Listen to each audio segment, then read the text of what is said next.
Hey everyone, Dr. Alex Ritza here, downtown Toronto chiropractor. So today what I want to talk about is my morning routine and some mobility work for you guys. So I get adjusted every 1 week or two and get treated to make sure that my body, my nervous system stays functioning at its very best. But the day-to-day work that I do ensures that it keeps that way and keeps it running at an optimal level, and that starts off in the morning, which I think is the most important part of your day, to get your body and your mind primed to have absolute best day you can and perform to your best. So when I roll out of bed, I take out my mat and I roll into the living room and I go through a little bit of mobility work to loosen up the joints, dust off the cobwebs from the night before, and to get a little bit of positive energy going through the body and to the mind. So what I want to do today is go through some of the work and moves that I do to loosen up the joints. Whether you want to do it for 5, 10, 15, or 20 minutes is up to you. My routine usually takes about 10 minutes, and I'm going to take you through some of the moves that you guys can incorporate into your work, or if you want to take my entire routine and make it yours, that's awesome as well. So I like to start off on the ground and just do a nice reach above your head just to stretch out all the muscles from head to toe. Lean a little bit to your right and to your left just to stretch out some of the sides. And then what we're going to do is we're just going to reach up above our head to get those shoulder blades to pull off of our thoracic cage. We go into a little pose just to bring our knees into our chest, let them fall to either side, which is going to help to stretch out some of the QL and low back muscles. And you can oscillate side to side as much as you want or feel is necessary to loosen up your low back in this really safe and healthy position. To stretch out the glutes, we want to just bring our knee up to our chest, and when we lose the stretch there, we want to pull it across the opposite side to get some of the glute min and the gluteus medius.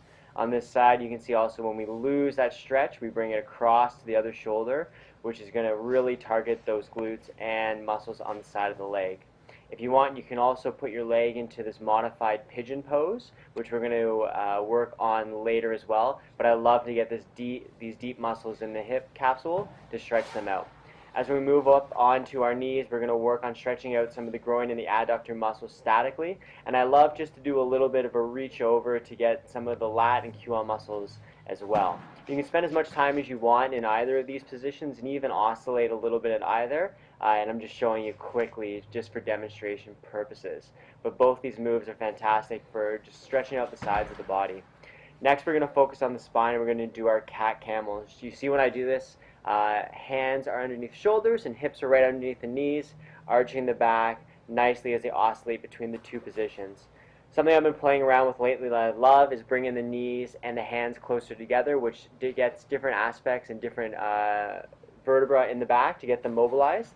And you can also try reaching a little bit further out, and you'll definitely notice that when the hands are farther away from the knees, you'll get a lot more of that cervical-thoracic junction of the spine closer to the neck.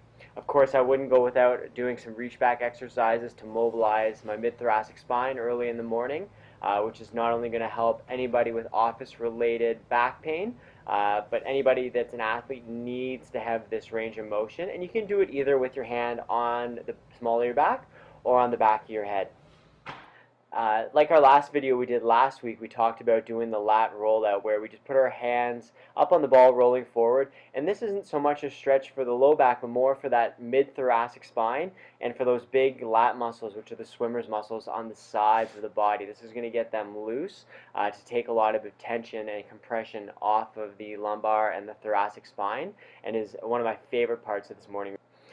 For anybody that sits a lot and has tight hip flexors, we definitely want to stretch those out early in the morning.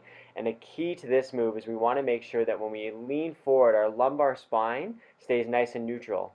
If you were looking at me from the side, the leg and the thorax would be one straight line, and I'm tightening my glutes so that I'm getting a nice stretch through the hip flexors. Hamstring stretch comes up next. You can do any modified one that you want. I just like this simple one just to rock back, and I can sink my butt back a little bit deeper just to get more of a stretch if I need it. Next I'm going to move over into a side stretch where we're really going to try and get in on the glute min and glute med and the TFL, as well as when we put our arm up over our head, we get into that latissimus dorsi and the QL muscle, and is one of my most problematic areas, so I focus a lot on this in my morning routine. Now that we're up on our feet, we stay there. I'd like to do another modified dynamic pigeon stretch because I get a lot of tightness with cycling and through the deep hip capsule. You can do anything you want in this position. I always like to finish mine off with a nice deep reach for the sky, just to stretch everything out, and it's a good way to finish up that routine.